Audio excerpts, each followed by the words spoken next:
kita hidup di dunia. Kepada Bapak Guru kita Ustaz Agus Firman Wahidi MAG, kami persilakan.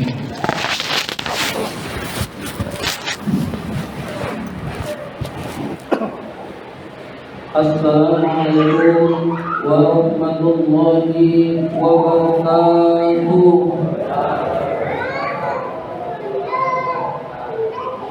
Alhamdulillahi rabbil alamin, wa bihi nasta'in ala umuri dunya waddin. Wassalatu wassalamu ala asyrafil anbiya'i wal mursalin, sayyidina wa maulana Muhammadin wa ala alihi wa sahbihi ajma'in. Yang kami hormati Ketua RW 015 Bapak Sugandi, yang kami hormati Ketua-Ketua RT 01 sampai 04 beserta jajarannya, yang kami hormati Ibu LMK, yang kami hormati tokoh masyarakat Bapak RK Puri, serta bapak-bapak, ibu-ibu, kaum muslimin dan muslimat yang dimuliakan oleh Allah, serta anak-anak yatim yang berbahagia. Puji syukur marilah senantiasa kita panjatkan kehadirat Allah Subhanahu wa Ta'ala atas limpahan nikmat-nikmatnya yang diberikan kepada kita semua. Antara lain kita masih tetap diberi nikmat iman, nikmat Islam, nikmat kesehatan, dan nikmat panjang umur, sehingga kita pada saat ini bisa menyantuni anak yatim pada tanggal 10 Muharram saat ini. Salawat dan salam semoga Allah limpahkan pada junjungan kita baginda Nabi besar Muhammad sallallahu alaihi wasallam beserta para keluarganya, para sahabatnya, dan kepada kita sebagai pengikut ajarannya.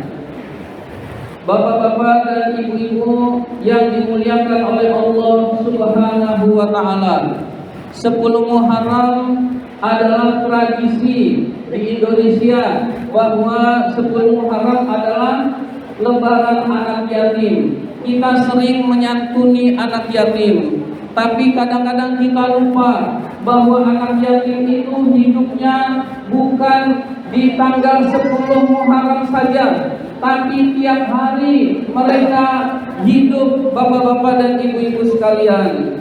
Maka 10 Muharram adalah momentum mengingatkan kita, oh iya, ada anak yatim di lingkungan kita. Sudahkah kita memberi sebagian rezeki kita kepada anak-anak yatim?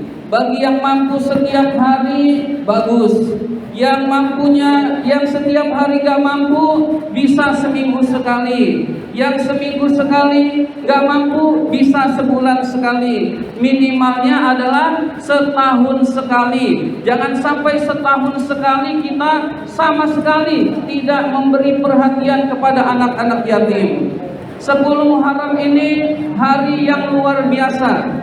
Kalau kita menyantuni anak yatim pada tanggal 10 Muharram ini, kata Nabi, orang yang mengusap rambut anak yatim, kepala anak yatim, maka diangkat derajatnya oleh Allah. Seberapa besar? Sebanyak jumlah rambut anak yatim. Hadirin sekalian, berapa jumlah rambut anak yatim? Ibunya aja nggak tahu. Artinya saking banyaknya derajat yang akan diangkat oleh Allah kalau 10 Muharram ini kita menyantuni anak yatim. 10 Muharram kan panjang, masih sampai maghrib, itu masih 10 Muharram. Jadi kalau sekarang nggak sempat, punya kelebihan rezeki, nanti datang aja ke rumah anak yatim. Ini ada sedikit, maka insya Allah kita dimuliakan derajatnya oleh Allah Subhanahu wa Ta'ala dan diberikan rizki oleh Allah Subhanahu wa Ta'ala dengan berlipat ganda, bapak-bapak dan ibu-ibu sekalian. Di 10 Muharram juga bukan cuma anak yatim, ternyata orang yang memberikan nafkah kepada anaknya, istrinya dia lebihkan, maka pada tahun itu rizkinya dimudahkan oleh Allah Subhanahu wa taala. Misalkan Bapak Heri biasa ngasih anaknya jajan 50.000. Nah, karena ini 10 Muharram jadi 100.000. Anaknya kaget, kok 100.000 Pak? Ya, ini hari istimewa 10 Muharram dianjurkan oleh Rasulullah. Nah, begitu juga biasanya Bapak Heri ngasih sehari 1 juta kepada istrinya. Nah, maka hari ini jadiin 2 juta. Nah, maka insya Allah rizkinya jauh dilapangkan oleh Allah Subhanahu wa taala, dan ini adalah keutamaan 10 Muharram. Keutamaan kita hendaklah berbagi. Intinya kita berbagi pada momentum berbagi pada hari ini, Bapak-bapak dan Ibu-ibu sekalian. Jadi usahakan kita senang berbagi. Surat yang tadi dibacakan, Allah Subhanahu wa taala berfirman, "Ara'aital ladzi yukadzibu biddin." Tahukah kamu siapa yang mendustakan agama itu? Kita diberitahu oleh Allah, ditanya oleh Allah, tahukah kamu siapa yang mendustakan agama itu? Orang yang mendustakan agama itu berarti agamanya bohong, agamanya dusta, Islamnya bohong, agamanya cuma main-mainan, nggak diakui oleh Allah keagamaannya. Nauzubillah min dzalik, hadirin sekalian. Berarti Islam kita bohong-bohongan menurut Allah. Berarti sholat kita dianggap nggak benar. Kenapa? Dia sudah mendustakan agama, berarti seluruh aktivitas agamanya dianggap bohong oleh Allah. Nauzubillah min dzalik. Ini ayat yang populer, tapi kadang kita lupa merenungkan bahwa ayat ini sangat penting untuk kita jalankan, Bapak-bapak dan Ibu-ibu sekalian. Khususnya buat diri saya sendiri yang banyak ngomong, Bapak-bapak dan Ibu-ibu sekalian, khususnya buat diri saya terutama dan kepada hadirin sekalian. Siapakah yang mendustakan agama itu? Fadzalikal ladzi yadu'ul yatim. Merekalah orang yang menghardik anak yatim, tidak menyantuni anak yatim. Ada anak yatim dia tidak suka memberi. Wah, saya kan pas-pasan, ekonominya lemah. Hadirin, kalau kita nunggu kaya, maka kita tidak akan pernah berbagi. Maka yang bisa kita lakukan adalah yang mampu kita laksanakan. Punya duit 100.000, mau ngasih anak yatim, nggak usah ngumpulin 1 RW, nggak usah ngumpulin yatim se-RW. Yang dekat sama kita, ini ada 2 orang misalkan, 2 orang 50.000, udah selesai, hadirin sekalian. Mendingan ngasihnya banyak, yatimnya sedikit, daripada yatimnya dikumpulin, dikasihnya goceng-goceng. Maka kecewa juga anak yatimnya, cuman gak ngomong. Jadi mendingan anak yatimnya dikit yang dikasih, tapi ngasihnya banyak, itu lebih utama. Itu kalau pribadi, kalau pengurus dia semuanya harus dikasih. Tapi kalau pribadi, mendingan memuaskan 1-2 orang anak yatim, dikasih banyak, gembira. Nah, kita dimuliakan oleh Allah Subhanahu wa taala. Tidak harus banyak ketika mengasih, tidak harus semua kita mengasih, tapi yang kita mampu jangan kita tinggal, Bapak-bapak dan Ibu-ibu sekalian. Mampunya sedikit, punya 50.000, udah kasih 1 anak yatim, selesai. Atau 25.000, 2 orang, selesai, hadirin sekalian. Intinya kita memberikan sedikit kebahagiaan kepada anak yatim, sehingga kita tidak termasuk orang-orang yang mendustakan agama. Jadi bagi yang sekarang belum punya kesempatan, karena sudah ada santunan, pribadi-pribadi saja di rumah, hadirin sekalian. Fadzalikal ladzi yadu'ul yatim wa la yahuddu ala ta'amil miskin, dan tidak menganjurkan memberi makan orang miskin, tidak suka memberi makan orang miskin, hadirin sekalian.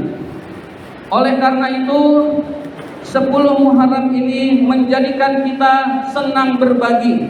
Tidak harus nunggu kaya, tidak harus nunggu kita mampu, tidak harus kita nunggu rumahnya gedong, tetapi yang kita mampu pada saat ini kita lakukan, kita berikan, maka insya Allah kita diridhoi oleh Allah dan juga rizki kita dilapangkan oleh Allah Subhanahu wa Ta'ala. Ayat selanjutnya, fawailul lil musallin, maka celakalah orang-orang yang sholat. Nah, ayat ini tidak berhenti sampai di situ. Celakalah orang-orang yang sholat. Mendingan gue gak sholat nih, aman. Nah, bukan begitu maksudnya. Celakalah orang-orang yang sholat adalah ada lanjutannya, alladzina hum an sholatihim sahun, yaitu orang-orang yang lalai dari sholatnya. Orang-orang yang sholatnya lalai, sholat tapi mikirin pasar, sholat tapi mikirin duit, lagi sholat tapi mikirin rumah dan seterusnya. Maka orang yang seperti ini adalah orang-orang yang celaka meskipun dia sholat. Orang yang sholat tapi lalai aja celaka, apalagi yang gak sholat lebih celaka lagi, hadirin sekalian. Maka agar kita tidak termasuk ke dalam orang-orang yang celaka, hendaklah perbaiki sholat kita, hadirin sekalian. Perbaiki sholat kita sesuai fikih, sesuai tuntunan Allah dan Rasulnya.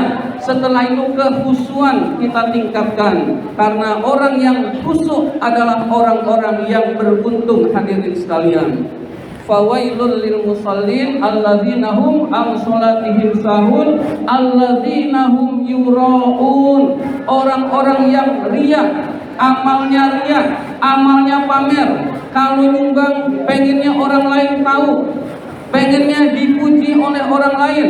Kalau tidak dipuji, dia mengkerut, dia tidak suka. Maka orang-orang yang riya tidak bernilai amalnya di sisi Allah. Na'udzubillah min dzalik. Wa yamna'unal ma'un, dan mencegah dari barang-barang berguna. Maksudnya dia udah nggak mau memberi, ada orang yang mau memberi, dia nggak boleh. Jangan nyumbang, sayang duitnya, mendingan ditabung. Udah dia pelit, nyuruh orang pelit.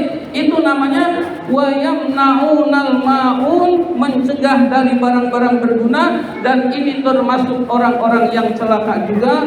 Na'udzubillah min dzalik. Bapak-bapak dan ibu-ibu sekalian yang dimuliakan oleh Allah Subhanahu wa Ta'ala, kami dari pengurus Masjid Al-Amin pertama mengucapkan terima kasih kepada Seksi Yatim yang telah bekerja keras, bekerja gigih.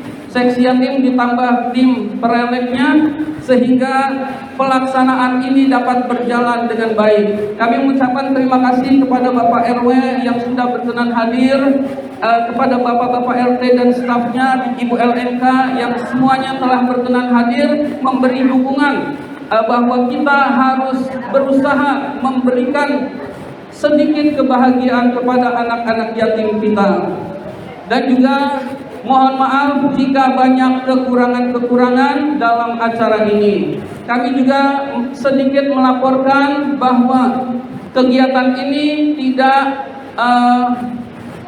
pakai donatur. Artinya kalau ada yang mau ngasih diterima, tetapi tidak memberikan surat donatur, karena momennya nanti ada 17-an, nanti ada kegiatan-kegiatan lain sehingga takut membebani warga. Jadi dana ini bersumber dari tim perelek yang setiap minggu dijalankan. Selanjutnya dari kotak amal Masjid Kotak Amal Yatim Masjid Al-Amin. Kemudian dari donatur yang menyumbangkan secara langsung kepada Seksi Yatim Masjid Al-Amin. Demikian yang dapat saya sampaikan. Terima kasih atas perhatian. Mohon maaf apabila ada kata-kata yang kurang berkenan. Wabillahi taufiq wal hidayah. Wassalamualaikum warahmatullahi wabarakatuh.